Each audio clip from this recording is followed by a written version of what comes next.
आपको देखा समाचार में आप सभी का स्वागत है। आइए नजर डालते हैं आज के मुख्य समाचार। बिजनौर की जब हम बात करते हैं तो बिजनौर केवल बिजनौर नहीं है, यह भारत के इतिहास की भूमि है। भारत की पहचान इस बिजनौर जनपद से बनती है।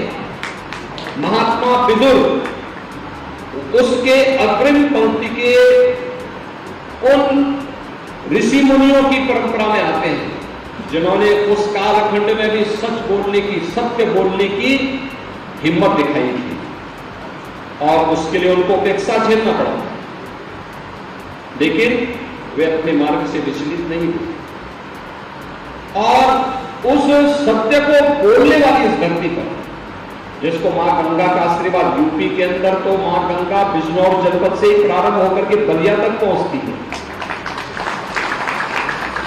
देश के अंदर मां गंगा का सर्वाधिक आशीर्वाद हमारे प्रदेश उत्तर प्रदेश को प्राप्त होता है और उत्तर प्रदेश को जो आशीर्वाद प्राप्त होता है, इसीलिए हमने कहा महात्मा विदुर के नाम पे मेडिकल कॉलेज बनना चाहिए और आज मैं आपको बधाई दूंगा कि आपका मेडिकल कॉलेज बनकर के तैयार हो चुका है। याद करिए, आपका वोट हमने लोगों के साथ में जाता था तो बिजनौर अपनी पहचान के लिए मोहताज होता है। आपका वोट सही दिशा में गया तो विरासत भी और विकास का भी एक बेहतरीन उदाहरण महात्मा विदुर मेडिकल कॉलेज के रूप में बिजनौर राज्य को प्राप्त हो गया।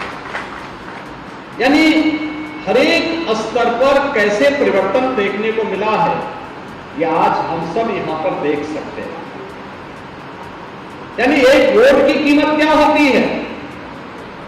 गलत हाथों में वह वोट जाता है तो अराजकता फैलती है और सही दिशा में जाता है, सही पार्टी को जाता है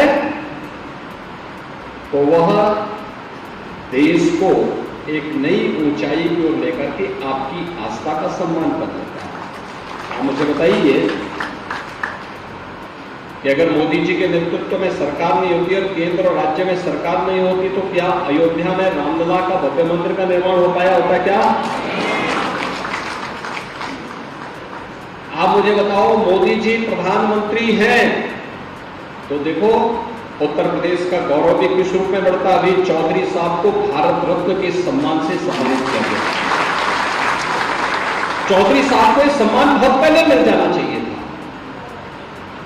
बहुत पहले मिल जाना चाहिए था। भारत की नब्ज को अगर भारत के किसी राजनेता ने उस कालखंड में सही तरीके से पहचाना था तो वह नाम था चौधरी चरण सिंह जी का, जिन्होंने कहा था कि भारत की प्रगति का मार्ग देश के खेतों और खलिहानों से होकर के जाता है।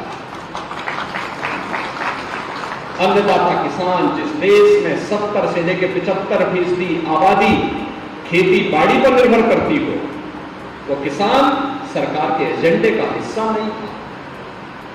और पहली बार हुआ कि प्रधानमंत्री मोदी जी ने चौधरी साहब के सपने को साकार करने के लिए अपने एजेंडे का हिस्सा, शासन के एजेंडे का हिस्सा अन्नदाता किसानों को बनाया। आज के लिए बस इतना ही। कल फिर मुलाकात होगी कुछ नए समाचारों के साथ। तब तक के लिए दीजिए इजाजत। नमस्कार।